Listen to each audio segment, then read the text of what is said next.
Beautiful.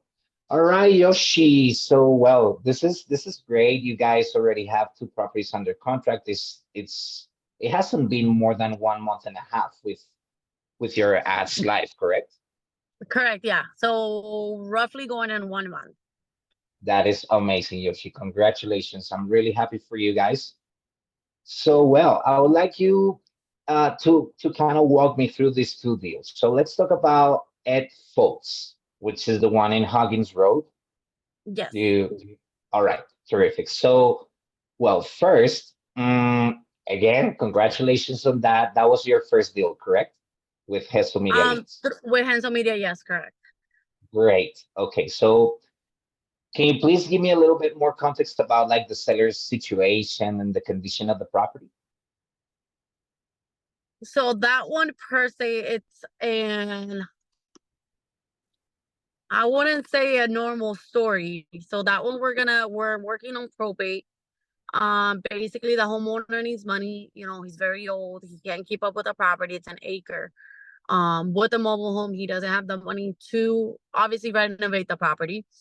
But however, we came into a situation where he got divorced. Wife wanted nothing to do with the mobile home or the land. However, that was never recorded. And turns out the ex-wife has a daughter that we were not aware of. So then it's gonna take a while to close it out. However, we're already working with the probate attorneys. We have it on their contract. The seller's aware that it's gonna take some time. Since the daughter did sign on the death certificate. So, we have to do probate, make sure that she wasn't aware of the property and all of that good stuff. So, but overall it's a good lead. Great. So, what type of deal are you trying to have in place with that property? Is that a soft to?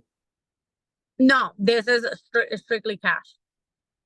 Oh, great. Wholesale. Yes. All right, perfect.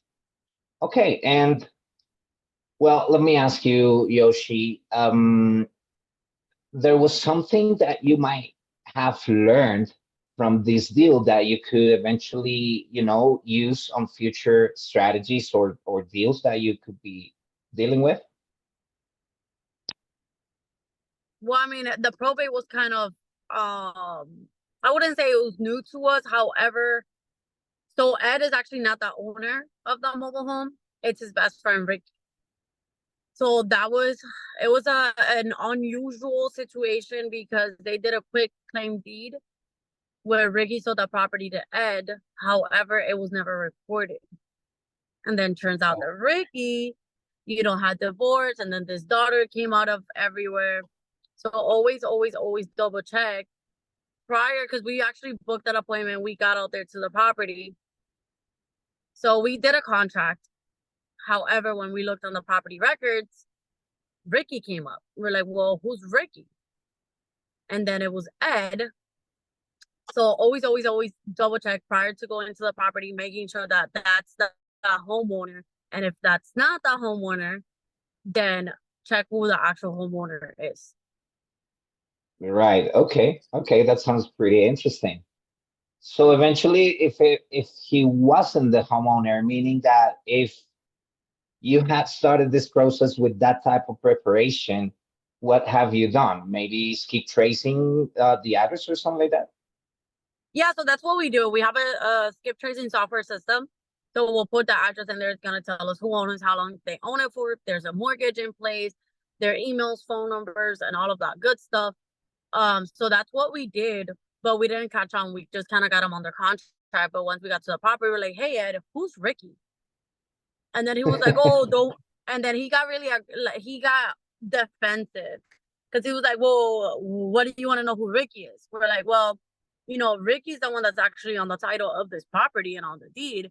We cannot move forward with you if you're not the actual owner. So then that's whenever he came clean that they did a quick claim deed and it was never recorded because X, Y, and Z.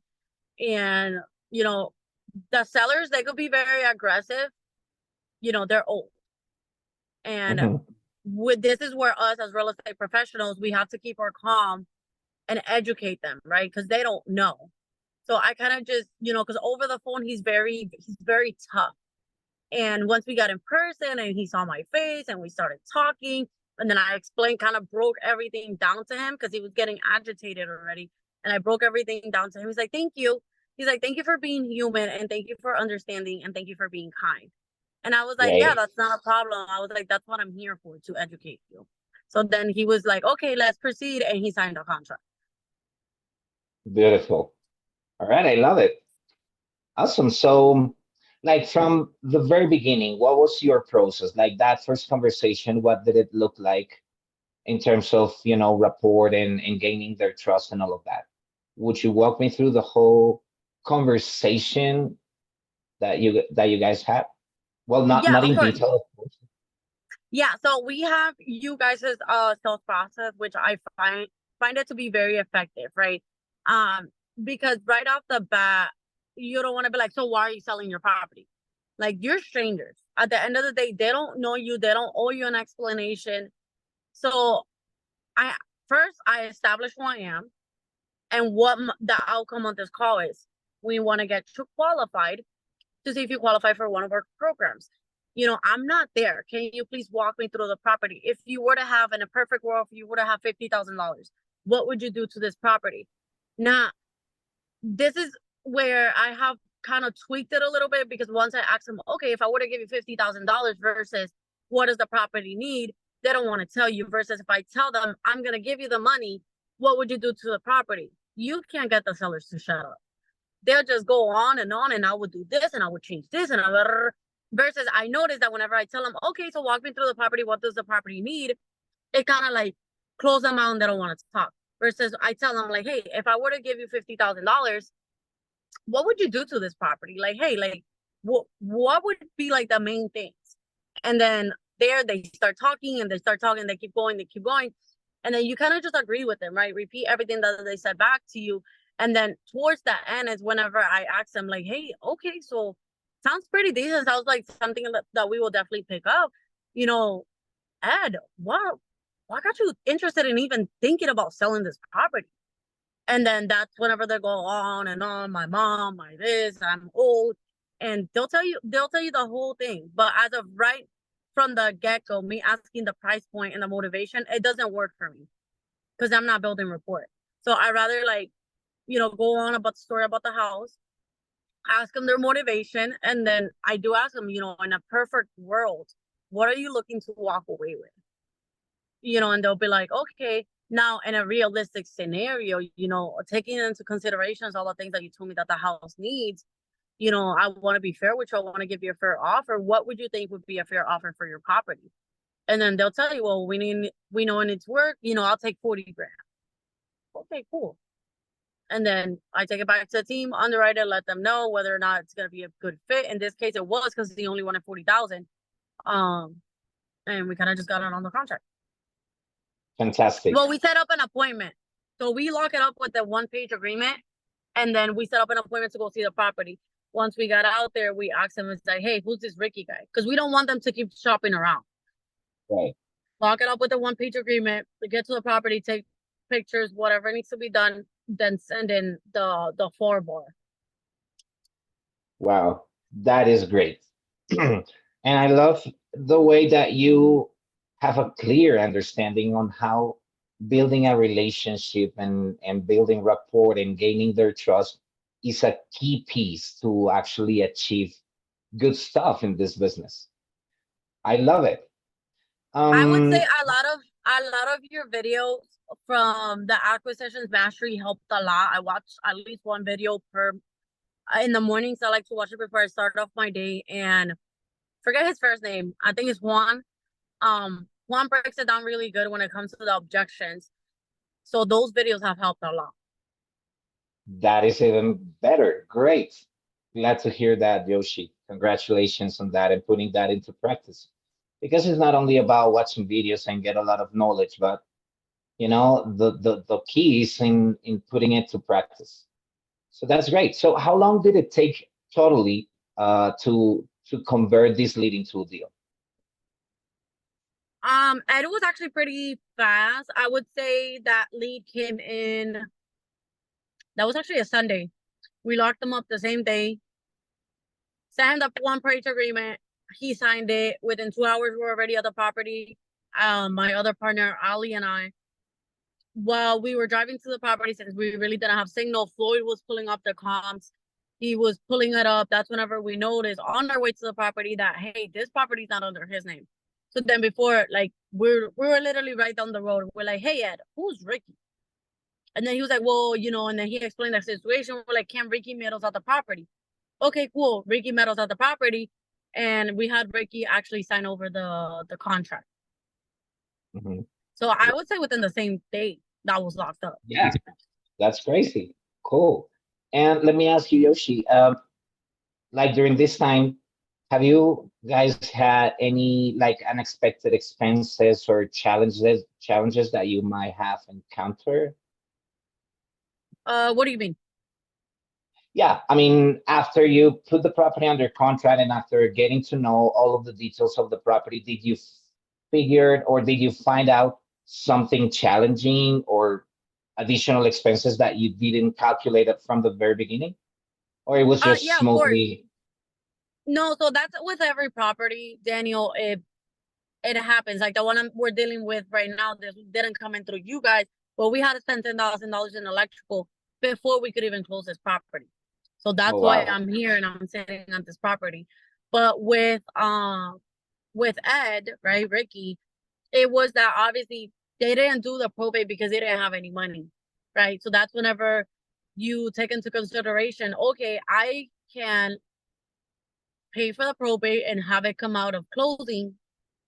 In this case, the seller was not biting, so we're actually gonna cover most of the cost of the probate.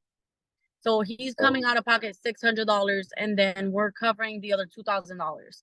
That is gonna take for that's what the probate attorney charged us. So yes, I mean every case is different. Sometimes we get money up front. Of course, we have them sign an affidavit, but with every deal, it's different. totally. I totally agree. All right. Whenever you are kind of analyzing those comps and those, let's say, numbers, what do you focus on when it comes to calculate your potential profitability out of that deal? We let them price gauge themselves. He What wanted do you 40 mean? grand. Uh-huh. So he price gauge himself. So Oh, I you get it. always you don't ever want to, and that's something that Juan talks about. You never want to throw out a number, right? We'll tell them we're between this range and this range, right? If they don't tell us, if we have tried everything and they still don't want to give us a price, then we'll tell them what our ranges are. But in this case, he price gauged himself at 40,000, and we're dispoing it out at 70,000. That is the commercial value, 70,000. No, it's so for that one's kind of weird. So that one is a 1 acre point 25. However, in that area, there's a lot of new construction. This mobile home is really old. So what our end buyer is gonna do, that mobile home is taking out, he's gonna take it out and he's gonna build brand new houses on it. So he got a steal because it was 1.25 acres for $70,000, essentially. Oh, I get it. Wow, how interesting. So in the end, how much is going to be the ROI for you guys? I'll tell you right now.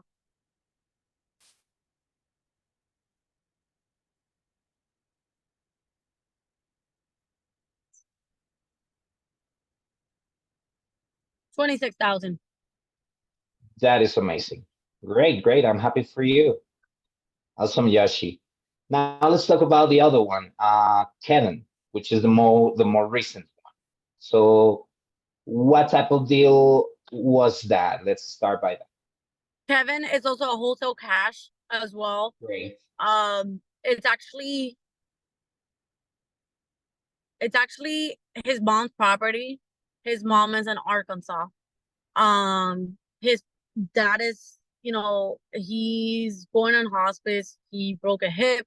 They couldn't pay for it. Turns out they noticed a lot of stuff going on with his heart. So the man is on hospice. So they need the money. So he needs the money to relocate and to pretty much help out his family. Because right now it's just his mom doing all the work, and well, his dad is in hospice. Okay, I see. Well, that's big motivation there, of course. So, okay, would you give me a little bit more context about, again, well, you kind of told me or walked me through already through the seller's condition, right? Like the seller's Mhm. situation at that very moment. Now, what about the property condition? The property's gonna need work for sure. Um, he basically said it was turnkey. We got out there.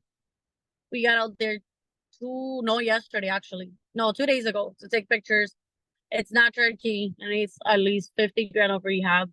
However, it's in a great location. It's a couple minutes from Daytona Beach, which is very popular here in Florida. Mhm. It's really close to the Daytona Speedway, which is where they do the NASCAR races and stuff like that. Yeah, So very cool. great freaking location. We weren't the only ones shopping around. Because he let us know. However, we were the ones that locked it up because we were willing to go a little bit higher than the 70% rule and got it locked up. Wow. Okay, cool. So, well, was there anything interesting here out of this deal or these conversations with the guy that you might have learned for future opportunities?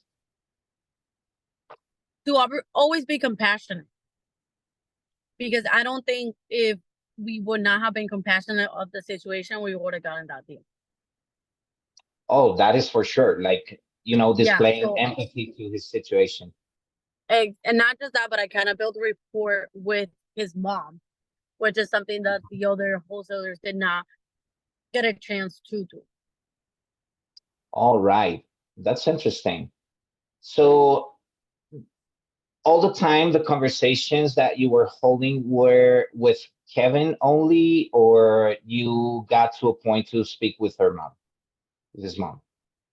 So Kevin actually drove up to Arkansas.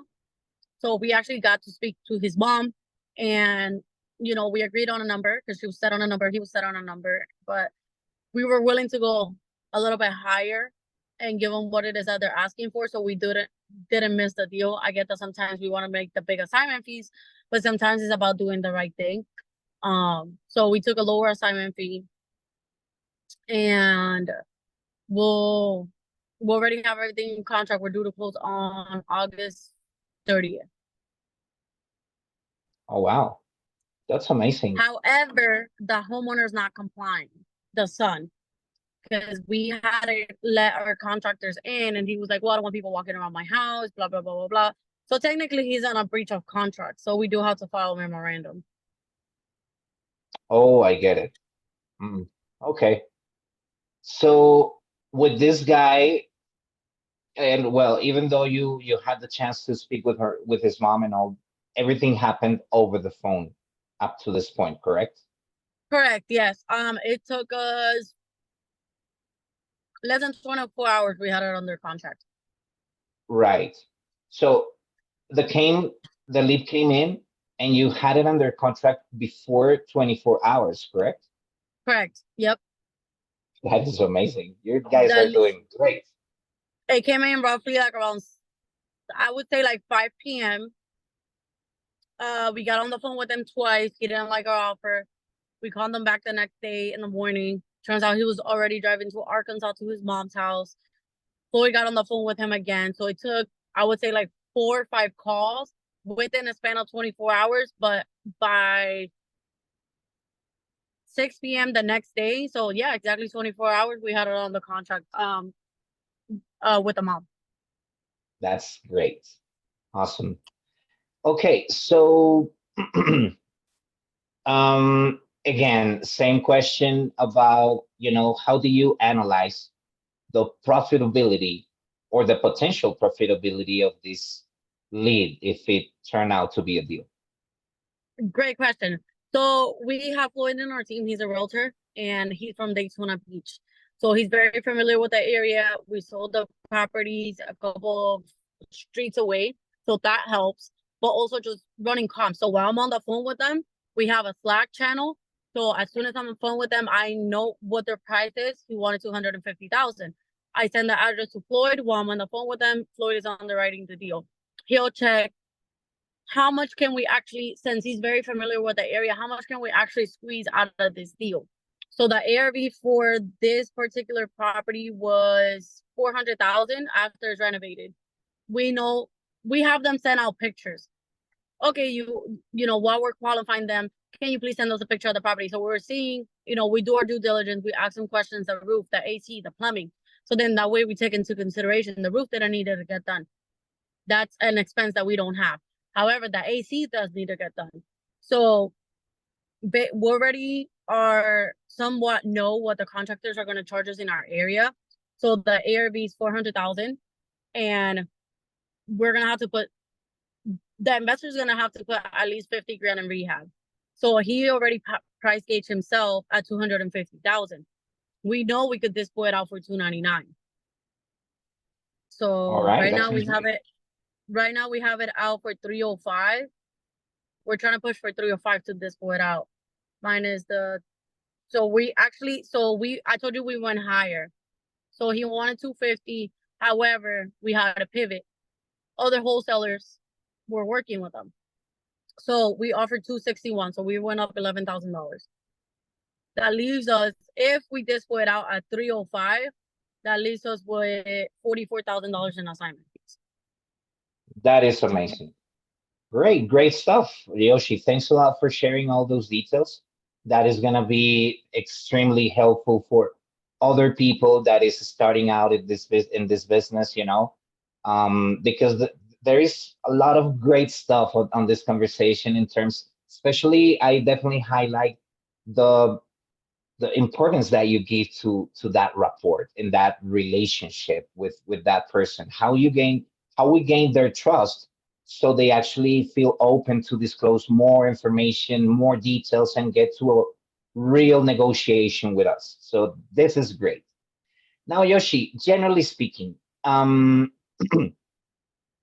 do you think that you guys are doing different to others, to other investors that is actually giving you results? I would say I had to learn this and I had to learn how to pivot.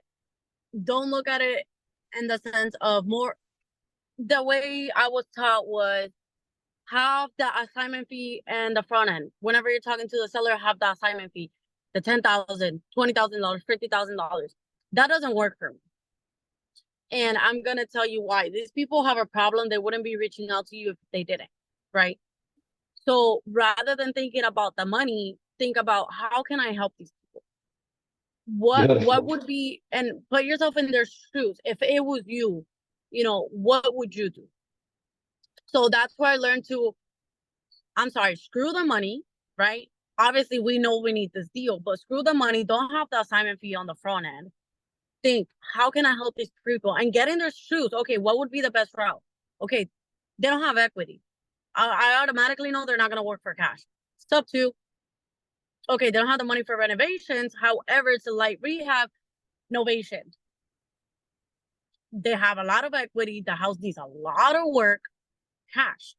And learn to pivot. Like this one, after doing our underwriting, we were actually at 200,000.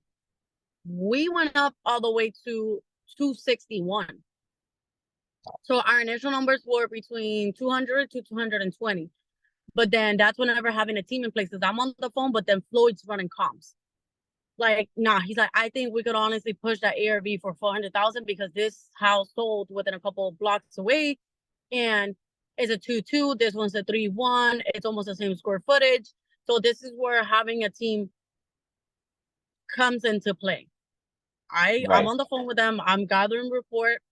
My partner's running comms, and always having, you know, we had to go up because if not, we were gonna lose the deal. And True. it's understandable because, you know, they have a lot of medical bills that they have to pay. Their dad's in hospice. You know, they're going through a very tough situation. So again, don't have the assignment fee on the front end. Have, how can I help these people? They're going through a lot. Be compassionate. So the lady, when we got off the phone, she was like, "Thank you so much," because I asked her, I'm like, "Hey, you know, how long have this been going on? When did you guys find out that you guys had to put him in hospice? And the lady just broke down. And I'm like, I'm sorry, I don't mean to intrude. And she was like, you have been the only one that has asked me that. And you got to remember, old people, they don't talk to a lot of people on a daily basis. And nobody treats them like actual human beings. So this is where you have to actually like treat them like human beings and talk to them, and I told her, I'm like, hey, how are you holding up? This is a very tough. We're talking about your husband. How are you holding up? And then she went on, and then I got the report. And at the end, she was like, thank you. Because nobody had asked me that. And even though it's a very personal question, he's like, I want to thank you for being kind. So always be kind, because they could be they could be very rude at the beginning. You don't know them. They don't know you. They don't owe you anything. So you have to break down those barriers. They don't owe you an explanation of what it is that they're going through. They're gonna be assholes at the beginning. They're gonna be like, nah, fuck you, fuck this, because that's how it was. And then I broke down through those barriers with this lady, and I showed compassion. She's going through a tough situation. Don't look at it, oh, your house, your house, your house. No, how are you holding up? What are you gonna do after you sell this house? What is your game plan? And that's why I honestly think we got this deal. Because otherwise, there were so many wholesalers. They're not just filling out the form with us. They're filling out the form with all different people. Absolutely. So That's it's for sure. just about being compassionate. Amazing, Yoshi. I'm loving this for sure. Based on that, what piece of advice would you give to new investors that are pretty much starting up their own businesses and all this stuff? Okay. Don't trust the sellers, point blank, period. Sellers are like brokers, they lie. So don't take the seller's word up for it. Trust but verify, of course. That's number one, because they'll tell you the property's turnkey. You get out there to the property, and you're like, oh my god, this is gonna need at least $50,000 to $80,000. So never trust the sellers. Always trust but verify. Know your comps. Know that, because we have run into situations where they're already under contract with other wholesalers and they cannot get the deal sold. So know your numbers. Forget about the assignment fee. Be compassionate, understanding on the situation, win them over, focus on building rapport. It's not about the number, it's about the rapport. Yeah, we did offer more. Why? But because we built rapport, we ended up getting that contract. If we wouldn't have built rapport with this lady, we're not the only company out here. Build rapport, try to connect with them.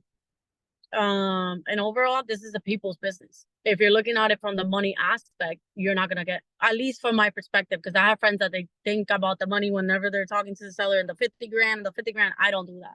It doesn't work for me. I'd rather get on their shoes and talk to them. Yeah. Great, Yeah. great stuff, Yoshi. I love it. Now, about the agency, how did our marketing strategies help you on these deals? Do you think that there was something that there was a take from our strategies that you used in these deals? Yeah, for sure. So first and foremost, what, like I told you, the course that you guys provide within your marketing agency, with the one with Juan, which is the acquisitions mastery, I would say actually helped me a lot understand the seller's point, right? How to deal with objections. So that was a really good, and as well as the leads. I believe at last month we were at 4,200, but then we already got 2 deals under contract. At first, I'm not gonna lie to you, there were some shitty leads, but that's not on you guys. It's while the algorithm starts picking up on all the good leads. But I would say the leads right now, they're pretty solid.